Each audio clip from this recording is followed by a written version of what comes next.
ಕೋಲಾರ ಜಿಲ್ಲಾ ಅರಣ್ಯ ಇಲಾಖೆಯ ಕಾರ್ಯನಿರ್ವಹಣೆಗೆ ಸಂಬಂಧಿಸಿದಂತೆ ನಿಷ್ಪಕ್ಷಪಾತ ತನಿಖೆ ನಡೆಸಿ ಪ್ರಾಮಾಣಿಕ ಅಧಿಕಾರಿಗಳಿಗೆ ರಕ್ಷಣೆ ನೀಡುವ ಹಾಗೂ ಆರೋಪಗಳ ಕುರಿತು ಸೂಕ್ತ ಕ್ರಮ ಕೈಗೊಳ್ಳುವಂತೆ ಆಗ್ರಹಿಸಿ ದ್ರಾವಿಡ ವಿಮೋಚನಾ ಸಂಘ ಕರ್ನಾಟಕ ವತಿಯಿಂದ ರಾಜ್ಯಾಧ್ಯಕ್ಷ ಕೆಎಂ ಅನಂತಕೀರ್ತಿ ಅಪರ ಜಿಲ್ಲಾಧಿಕಾರಿ ಎಸ್ಎಂ ಮಂಗಳರವರಿಗೆ ಮನವಿ ಸಲ್ಲಿಸಿದ್ದಾರೆ. ಕೋಲಾರ ಜಿಲ್ಲಾ ಅರಣ್ಯ ಇಲಾಖೆಯಲ್ಲಿ ಕರ್ತವ್ಯ ನಿರ್ವಹಿಸುತ್ತಿರುವ ಉಪ ಅರಣ್ಯ ಸಂರಕ್ಷಣಾಧಿಕಾರಿಗಳಾದ ಡಿಸಿಎಫ್ ಸರೀನಾ ಸಿಕ್ಕಲಿಗಾರ್ ಹಾಗೂ ಸಹಾಯಕ ಅರಣ್ಯ ಸಂರಕ್ಷಣಾಧಿಕಾರಿಗಳಾದ ಎಸಿಎಫ್ ಮಹೇಶ್ ಕೆ ಅವರ ವಿರುದ್ಧ ಕಳೆದ ಕೆಲವು ದಿನಗಳಿಂದ ಕೆಲವು ವ್ಯಕ್ತಿಗಳು ನಿರಂತರವಾಗಿ ವಿವಿಧ ಆರೋಪಗಳನ್ನು ಸಾರ್ವಜನಿಕವಾಗಿ ಮಾಡುತ್ತಿರುವುದು ಗಮನಕ್ಕೆ ಬಂದಿದೆ. ಪ್ರಾಮಾಣಿಕವಾಗಿ ಕರ್ತವ್ಯ ನಿರ್ವಹಿಸುತ್ತಿರುವ ಅಧಿಕಾರಿಗಳಿಗೆ ಅಗತ್ಯ ಆಡಳಿತಾತ್ಮಕ ಮತ್ತು ಕಾನೂನುಬದ್ಧ ರಕ್ಷಣೆ ಒದಗಿಸಬೇಕು. ರವಿ ಕೀರ್ತಿ ಕೆಎನ್ ರವರ ಕಾರ್ಯನಿರ್ವಹಣೆ, ವಿವಿಧ ಯೋಜನೆಗಳ ಕಾಮಗಾರಿಗಳು, ಸರ್ಕಾರಿ ಅನುದಾನದ ಬಳಕೆ ಹಾಗೂ ಸಾರ್ವಜನಿಕ ವಲಯದಲ್ಲಿ ಕೇಳಿಬರುತ್ತಿರುವ ಆರೋಪಗಳ ಕುರಿತು ಸ್ವತಂತ್ರ ತನಿಖೆ ನಡೆಸಬೇಕು. ಅಮಾನತುಗೊಂಡಿರುವ ರವಿಕೀರ್ತಿ ರವರ ವಿರುದ್ಧ ತನಿಖೆಯನ್ನು ತಕ್ಷಣ ಪ್ರಾರಂಭಿಸಿ ಆರೋಪ ಸಾಬೀತಾದಲ್ಲಿ ರವಿಕೀರ್ತಿ ರವರನ್ನು ಸೇವೆಯಿಂದ ವಜಾಗೊಳಿಸಬೇಕು. ಕೋಲಾರ ಜಿಲ್ಲಾ ಅರಣ್ಯ ಇಲಾಖೆಯಲ್ಲಿ ಪಾರದರ್ಶಕ ಹಾಗೂ ಪರಿಣಾಮಕಾರಿ ಆಡಳಿತ ವ್ಯವಸ್ಥೆ ಬಲಪಡಿಸಲು ಅಗತ್ಯ ಕ್ರಮಗಳನ್ನು ಕೈಗೊಳ್ಳಬೇಕೆಂದು ಕೆಎಂ ಅನಂತಕೀರ್ತಿ ಒತ್ತಾಯ ಮಾಡಿದ್ದಾರೆ. ಹೋರಾಟಕ್ಕೆ ದ್ರಾವಿಡ ವಿಮೋಚನಾ ಸಂಘದ ಹೋರಾಟಕ್ಕೆ ಭ್ರಷ್ಟಾಧಿಕಾರಿ ರವಿಕೀರ್ತಿಗೆ ಹೇಳಿ ಧಿಕ್ಕಾರ, ರವಿಕೀರ್ತಿಗೆ ಹೇಳಿ ಧಿಕ್ಕಾರ, ಉಪಬಾಕಾರ ಅರಣ್ಯಾಧಿಕಾರಿ ರವಿಕೀರ್ತಿಗೆ ಹೇಳಿ ಧಿಕ್ಕಾರ. ಜಯವಾಗಲಿ ಜಯವಾಗಲಿ ದ್ರಾವಿಡ ವಿಮೋಚನಾ ಸಂಘದ ಹೋರಾಟಕ್ಕೆ, ಜಯವಾಗಲಿ ಜಯವಾಗಲಿ ದ್ರಾವಿಡ ವಿಮೋಚನಾ ಸಂಘದ ಹೋರಾಟಕ್ಕೆ, ಜಯವಾಗಲಿ ಜಯವಾಗಲಿ. ಭ್ರಷ್ಟ ವಲಯ ಅರಣ್ಯಾಧಿಕಾರಿ ರವಿಕೀರ್ತಿಗೆ ಧಿಕ್ಕಾರ ಧಿಕ್ಕಾರ, ಭ್ರಷ್ಟ ವಲಯ ಅರಣ್ಯಾಧಿಕಾರಿ ರವಿಕೀರ್ತಿಗೆ ಧಿಕ್ಕಾರ ಧಿಕ್ಕಾರ.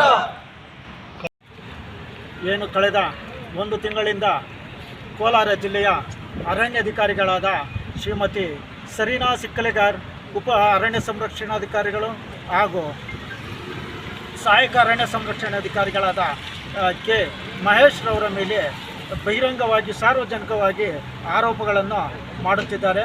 ಈ ಆರೋಪಗಳೆಲ್ಲವೂ ಸತ್ಯಕ್ಕೆ ದೂರವಾದಂಥದ್ದು.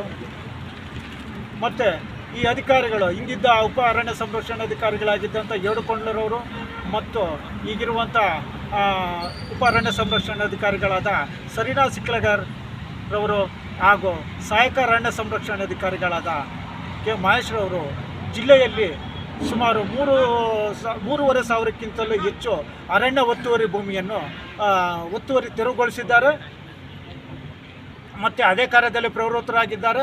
ಅವರ ಮೇಲೆ ಇತ್ತೀಚೆಗೆ ತಾನೇ ಅವರಿಗೆ 2020ರಲ್ಲಿ ಅವರ ಕಾರ್ಯಕ್ಷಮತೆಯನ್ನು ಕಂಡು ಮಹೇಶ್ ರವರಿಗೆ ಮುಖ್ಯಮಂತ್ರಿಗಳ ಪದಕ ಕೂಡ ಲಭಿಸಿತ್ತು.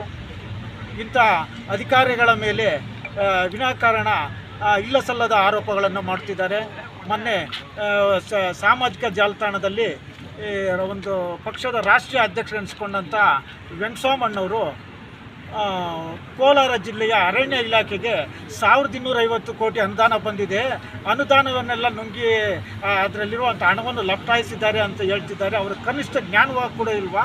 ಒಂದು ರಾಷ್ಟ್ರೀಯ ಪಕ್ಷದ ಅಧ್ಯಕ್ಷರು ಅಂತ ಹೇಳ್ತಾರೆ, ಒಂದು ರಾಜ್ಯದ ಬಜೆಟ್ ಕೂಡ ಅಷ್ಟಿರೋದಿಲ್ಲ. ಅಷ್ಟು ಹಣವನ್ನು ಒಂದು ಜಿಲ್ಲೆಗೆ ಕೊಡ್ತಾರೆ ಅನುದಾನವನ್ನು, ಕೇವಲ ಒಂದು ಅರಣ್ಯ ಇಲಾಖೆಗೆ. ಅವ್ರಿಗೆ ಅಷ್ಟು ಮಾತ್ರ ಕೂಡ ಜ್ಞಾನವಿಲ್ವಾ? ಅವರಿಗೆ ಯಾರೋ ಪಾಪ ವಯಸ್ಸಾಯಿತು ಅಂತಂದ್ಬಿಟ್ಟಿದ್ದೆ ಸಾರ್ವಜನಿಕ ವಲಯದಲ್ಲಿ ಅವರ ಹೆಸರು ಹಾಳಾಗಲಿ ಅಂತಂದ್ಬಿಟ್ಟು ಈ ರೀತಿ ಮಾಡ್ತಿದ್ದಾರೆ. ಮತ್ತು ಈ ನಿಷ್ಠಾವಂತ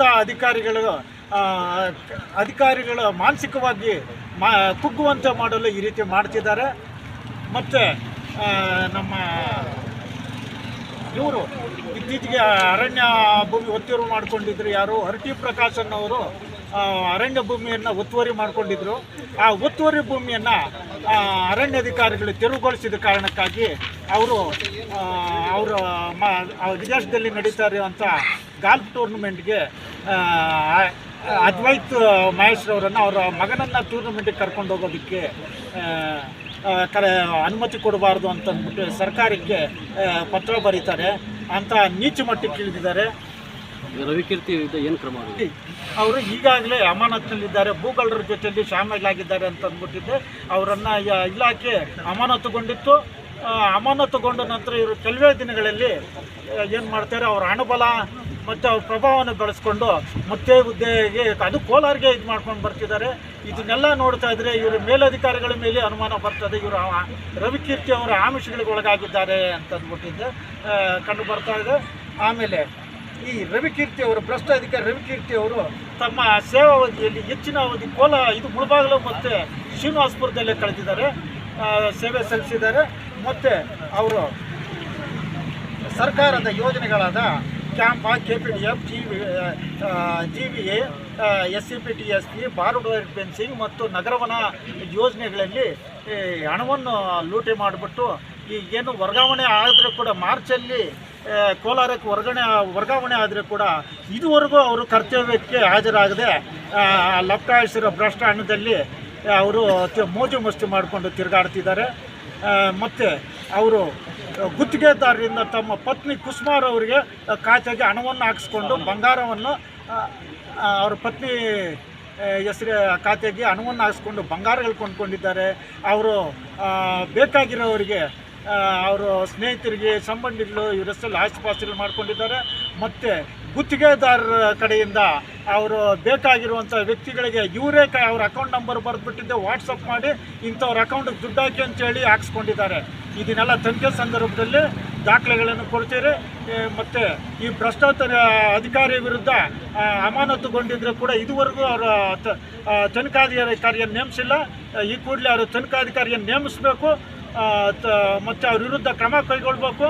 ಈ ರೀತಿ ಸುಳ್ಳು ಆಪಾದನೆಗಳು ಹೊರಿಸ್ತಾ ಇರುವಂಥ ಅರಣ್ಯಾಧಿಕಾರಿಗಳ ನಿಷ್ಠಾವಂತ ಮತ್ತು ಪ್ರಾಮಾಣಿಕವಾಗಿ ಹೆಸರು ಮಾಡಿರುವಂಥ ಅಧಿಕಾರಿಗಳ ಬಗ್ಗೆ ಇಲ್ಲ ಸಲ್ಲದ ಆರೋಪಗಳನ್ನು ಸಾರ್ವಜನಿಕವಾಗಿ ಮಾಡುತ್ತಿರುವವರ ವಿರುದ್ಧ ಸಹ ಸತ್ಯತೆಯನ್ನು ಪರಿಶೀಲಿಸಿ ಅವರ ವಿರುದ್ಧ ಕಾನೂನು ರೀತಿ ಕ್ರಮ ಕೈಗೊಳ್ಳಬೇಕಂತ ಅಂದ್ಬಿಟ್ಟಿದ್ದು ನಾವು ದ್ರಾವಿಡ ಮೋರ್ಚಾ ಸಂಘದಿಂದ ಆಗ್ರಹಿಸ್ತಾ ಇದ್ದೀರಿ.